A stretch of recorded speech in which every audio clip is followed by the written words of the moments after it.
লকডাউনের আজ 120 দিন হলো।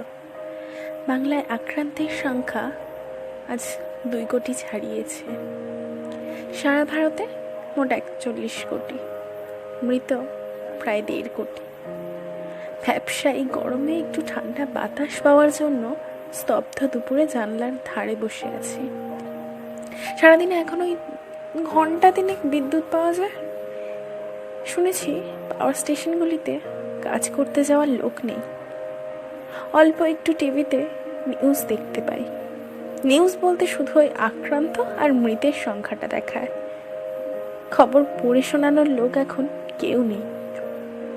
আমাদের পাড়াটা আজ থেকে 1.5 মাস আগেও কেমন গম গম করত, আর এখন মানুষের গলার আওয়াজই পাওয়া যায় না।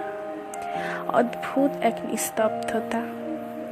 আছেই বাগে পাড়াতে, শ্মশানে নিয়ে যাওয়ারও তো কেউ নেই।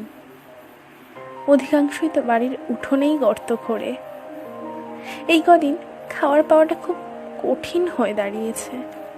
কদিন আগেও একটা গাড়ি এসে পাড়ার যে কজন বেঁচে আছে তাদেরকে ভাত আর ডাল দিয়ে যেত। নিত্যদিন তারাও আর আসে না, হয়তো তারাও কোনো রকমে শুধু সেদ্ধ ভাত খেয়ে বেঁচে আছে। কিন্তু কতদিন? মুদির দোকানও সব বন্ধ। গোনাগুনতি যে কয়জন সুস্থ আছে তারাও দোকান খুলছে না। 2-1টা ওষুধের দোকান কদিন 2-1 ঘন্টার জন্য খুলেছিল বটে। এখন শুনছি আর কোনো মেডিসিনই দোকানে আসছে না, সব বন্ধ। হাসপাতালগুলোর অবস্থা নাকি আরও খারাপ। শুনেছি চিকিৎসা করতে করতে অধিকাংশ ডাক্তার নার্সরাই আজ আক্রান্ত। যে কজন আছেন কোনো মতে চালাচ্ছেন। হয়তো হাসপাতালটাও বন্ধ হয়ে যাবে।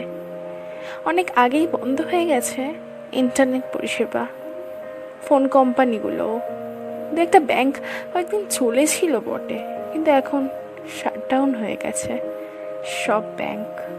কিছুদিন আগে অবধি যে পুলিশ আপ্রাণ চেষ্টা করছিল সবাইকে বাঁচাতে, এখন আর তাদেরকেও সেভাবে দেখা যায় না। কি অবাক লাগছে! এই তো মাস 3 আগেও কেমন ছিল আমাদের গ্রামটা, আর আজ মনে হচ্ছে কোনো মানুষ আছে এখানে। চারিদিকে শুধু নিস্তব্ধতা আর ভ্যাপসা গন্ধ। কি ভুলটাই করেছি তখন! যদি সরকারের কথা শুনে লকডাউনটা মানতাম, আড্ডা মারা তাস খেলা যদি বন্ধ করে দিতাম। ওই যে আরও বাড়লো 2-1টা সংখ্যা। একটা অ্যাম্বুলেন্সের সাইরেন অনেকক্ষণ ধরে বেজে চলেছে, কানের পাশ দিয়ে চলে গেল।